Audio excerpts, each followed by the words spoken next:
안녕하세요. 다들 즐거운 금요일 저녁 보내고 있으시죠? 오늘은 너무나도 중요한 주택 임대차 보호법 관련한 사항을 핵심 사항 위주로 좀 말씀을 드리려고 해요. 우리 삶의 기초가 되는 이제 주거인데 주거 관련해서 누구나 대부분 한 번쯤은 임차인이나 세입자가 되어 계약을 하게 되실 텐데요. 주택 임대차 관련하여 기본적이지만 매우 중요한 사항들이 있는데 이것들을 미리 알아두지 않는다면 자칫하여 큰 낭패를 겪으실 수 있기 때문에 오늘 좀 잘 들어주시면은 많은 도움이 되실 거라고 생각합니다. 주택 임대차 보호법은 이제 주임법이라고도 간추려서 많이 부릅니다.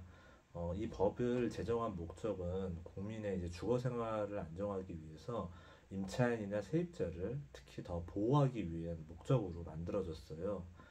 그래서 법률의 내용을 시간 되시면 한번 보시면 좋은데 대부분 이제 임차인에게 유리하게 법률이 제정되어 있는 것을 알 수 있습니다. 생각보다 좀 많은 사항들이 있는데 좀 가장 기본적이지만 중요한 대항력과 최우선 변제권이라고도 소위 말하는데 이 두 가지에 대해서 좀 말씀드리려고 해요. 이 두 가지만 잘 알아두셔도 주임법에 대한 기본적인 토대는 잡으실 수 있고 또 혹시 모를 난감한 상황을 피하실 수 있을 것이라 생각합니다. 우선 이제 대항력이라는 거에 대해서 좀 말씀드릴게요. 대항력은 제3자에게 대항하여 주장할 수 있다는 의미예요. 그럼 어떤 경우에 이런 대항력이 필요할까요?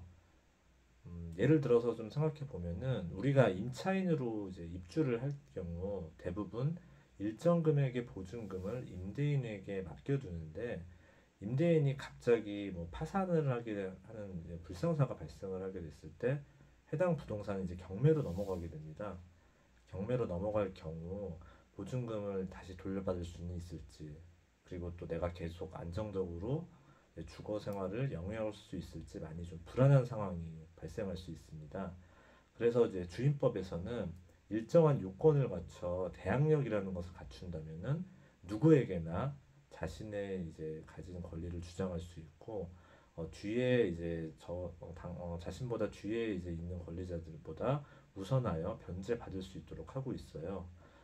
대항력이라는 것을 그럼 획득하려면 어떻게 해야 되는지 좀 살펴보면은 대항력을 획득하려면 대상 주택을 인도받고 주민 등록을 마쳐야 합니다. 그래서 실무적으로는 주민센터에 전입 신고라는 것을 하게 하는데 이를 하게 되면은 주민등록을 마친 것으로 봅니다.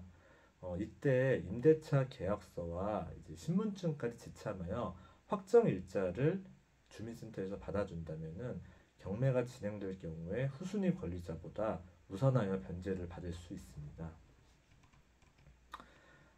두 번째로 이제 말씀드릴 건 최우선 변제권입니다. 최우선 변제권 역시도 서민들의 최소한의 생활을 보장하기 위해서 혹시라도 해당 부동산이 이제 경매에 넘어갈 경우 일정 금액 이하의 보증금을 다른 권리들보다 우선하여 최우선으로 변제받을 수 있도록 한 권리인데요. 이는 이제 다 일률적이지는 않고 지역별로 보증금의 범위 및 최우선으로 받을 수 있는 보증금 액수가 다릅니다. 그래서 여기서 모든 지역을 다 좀 말씀드리기는 좀 어려울 것 같고 이제 그래도 이제 가장 대표적인 서울을 중심으로 좀 말씀을 드려볼게요. 서울 같은 경우에 최우선 변제권의 대상이 되려면은 임대인에게 지불한 임차 보증금이 1억 6,500만 원 이하여야 합니다.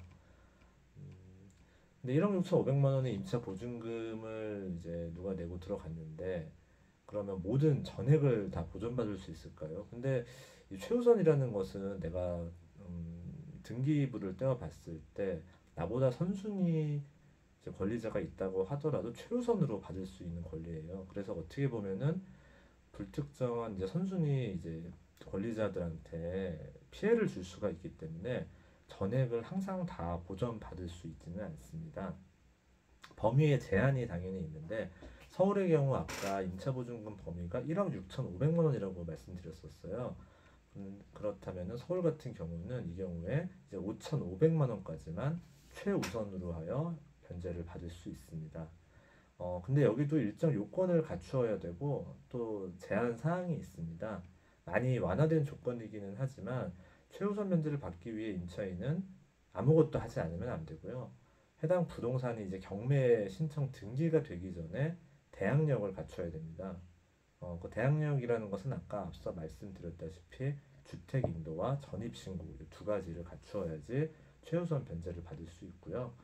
근데 최우선 변제로 인해서 오히려 아까 말씀드린 것처럼 정당한 선순위 권리자가 경매 절차에서 한 푼도 회수하지 못하는 불상사가 발생할 수도 있기 때문에 최우선 변제권을 통해 받을 수 있는 임차인의 변제 금액을 경매 이제 확정 금액의 50%까지만 인정하고 있어요.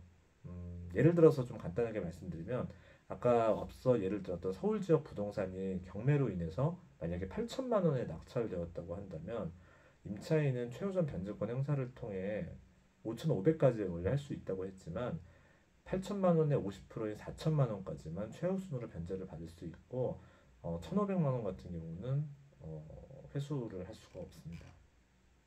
네, 지금까지 주임법의 대항력과 최우선 변제권에 대해서 알아보았는데요. 다음 이제 유튜브를 통해서는 작년에 개정으로 인해 시끄러웠던 계약 갱신 관련 사항에 대해서 말씀드릴 수 있도록 하겠습니다. 다들 좋은 밤 되십시오. 감사합니다.